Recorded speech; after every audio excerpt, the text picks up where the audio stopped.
Halo semua, selamat datang kembali di channel ini. Hari ini kita akan membahas topik yang sangat menarik dan penting, yaitu tentang hubungan ekonomi antara Kalimantan, Indonesia, dengan negara tetangganya, Malaysia. Sebelum lanjut, tekan like dan subscribe dulu yuk, serta ketik di kolom komentar fakta menarik apa lagi yang akan kita bahas selanjutnya. Kita sering mendengar bagaimana masyarakat di perbatasan sangat bergantung pada produk dan pasar dari Malaysia. Tapi, apakah ini selamanya akan seperti ini? Dan yang lebih penting, bagaimana potensi Kalimantan untuk menjadi mandiri secara ekonomi?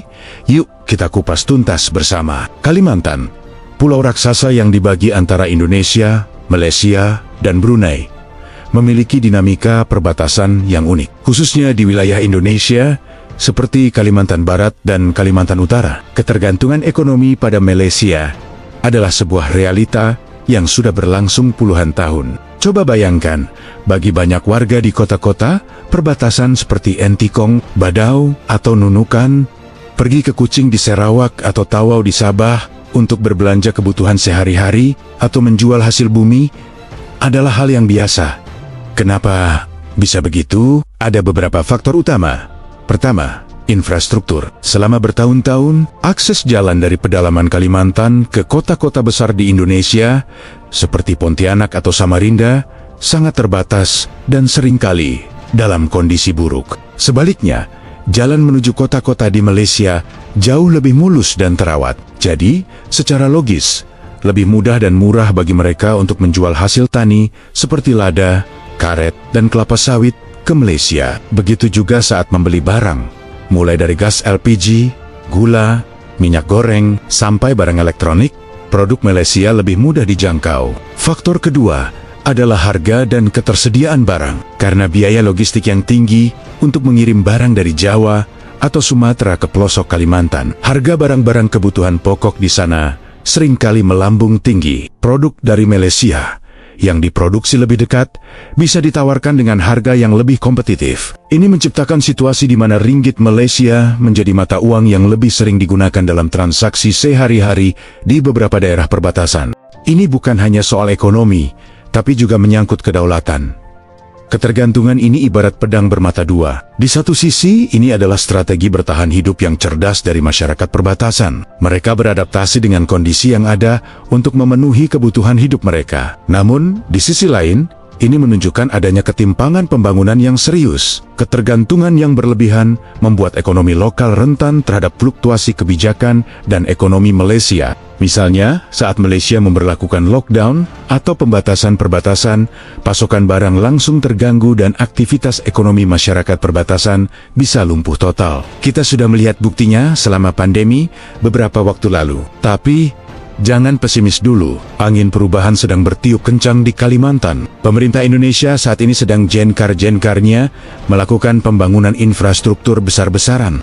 Proyek pembangunan jalan tol Trans Kalimantan dan perbaikan jalan-jalan nasional adalah langkah krusial. Tujuannya jelas, membuka isolasi daerah-daerah pedalaman dan perbatasan, serta menghubungkannya langsung ke pusat-pusat ekonomi di dalam negeri. Dengan jalan yang lebih baik, biaya logistik akan turun drastis. Barang dari Indonesia akan lebih mudah masuk, dan hasil bumi dari Kalimantan akan lebih mudah dikirim ke pasar domestik. Selain itu, pembangunan pos lintas batas negara atau PLBN juga digalakan. LBN modern seperti di Entikong, Aruk, dan Skou tidak lagi hanya berfungsi sebagai gerbang imigrasi, tapi dirancang sebagai pusat pertumbuhan ekonomi baru. Di sekitar PLBN ini, dibangun pasar-pasar modern yang diharapkan bisa menjadi tempat bagi produk-produk lokal untuk dijual, tidak hanya kepada masyarakat sekitar, tapi juga kepada warga Malaysia yang menyeberang. Ini adalah upaya untuk membalikan arus perdagangan.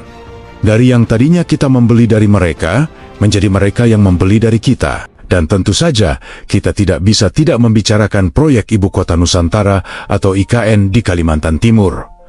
Pemindahan ibu kota ini adalah game changer yang luar biasa. IKN akan menjadi magnet ekonomi raksasa yang menarik investasi, tenaga kerja, dan menciptakan permintaan baru yang masif untuk berbagai macam barang dan jasa. Bayangkan, jutaan orang akan pindah ke sana, membutuhkan makanan, perumahan, energi, dan segala macam kebutuhan lainnya. Ini adalah kesempatan emas bagi seluruh Kalimantan. Daerah-daerah di Kalimantan Barat Tengah, Selatan, dan Utara bisa menjadi pemasok utama bagi IKN, hasil pertanian, perkebunan, perikanan, dan peternakan dari seluruh pulau bisa diserap oleh pasar baru ini. Alih-alih menjual sawit mentah atau lada ke Malaysia, petani Kalimantan bisa mengolahnya menjadi produk bernilai tambah dan menjualnya ke IKN atau kota-kota penyangga di sekitarnya. Ini akan menciptakan efek domino yang positif, menghidupkan industri pengolahan, menciptakan lapangan kerja, dan pada akhirnya meningkatkan kesejahteraan masyarakat lokal. Potensi kemandirian Kalimantan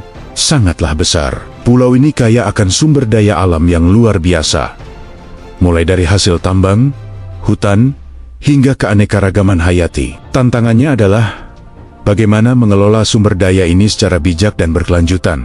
Bukan lagi hanya mengekspor bahan mentah. Kita perlu membangun hilirisasi industri. Misalnya, daripada hanya mengekspor CPO atau minyak sawit mentah, kita bisa membangun pabrik-pabrik yang mengolahnya menjadi minyak goreng, margarin, sabun, atau bahkan biofuel. Ini akan memberikan nilai tambah berkali-kali lipat dan menciptakan lebih banyak lapangan kerja di Kalimantan sendiri. Pendidikan dan pengembangan sumber daya manusia juga menjadi kunci. Generasi muda Kalimantan harus dibekali dengan keterampilan dan pengetahuan yang relevan dengan kebutuhan industri masa depan. Dengan adanya IKN dan pusat-pusat ekonomi baru, akan ada banyak peluang di bidang teknologi, jasa, pariwisata, kreatif, dan ekonomi hijau. Jadi, apa kesimpulannya? Ketergantungan ekonomi Kalimantan pada Malaysia adalah sebuah fakta historis yang lahir dari kondisi geografis dan ketimpangan pembangunan. Namun, masa depan terlihat sangat cerah. Dengan pembangunan infrastruktur yang masif, strategi pengembangan perbatasan yang cerdas, dan momentum luar biasa dari proyek IKN, Kalimantan sedang berada di jalur yang tepat untuk meraih kemandirian ekonomi. Ini bukan proses yang instan, tentu saja. Butuh kerja keras, kolaborasi antara pemerintah pusat dan daerah, serta partisipasi aktif dari seluruh masyarakat Kalimantan. Transformasi ini bukan berarti kita menutup diri dari Malaysia. Sebaliknya, dengan posisi yang lebih setara dan kuat, hubungan ekonomi antara Kalimantan dan Malaysia bisa menjadi lebih sehat dan saling menguntungkan. Perbatasan bisa menjadi beranda depan negara yang maju, bukan lagi halaman belakang yang tertinggal. Masa depan Kalimantan adalah masa depan yang mandiri, sejahtera, dan menjadi motor penggerak baru bagi perekonomian Indonesia. Ini adalah sebuah optimisme yang berdasar, sebuah visi yang sedang kita bangun bersama-sama, bata demi bata, jalan demi jalan. Bagaimana menurut kalian? Apakah kalian optimis dengan masa depan ekonomi Kalimantan? Apa saja tantangan terbesar yang menurut kalian harus diatasi? Tulis pendapat kalian di kolom komentar ya. Mari kita berdiskusi lebih lanjut. Jangan lupa untuk like video ini jika kalian suka dan subscribe agar tidak ketinggalan konten-konten menarik lainnya dari kami. Terima kasih sudah menonton. Sampai jumpa di video berikutnya.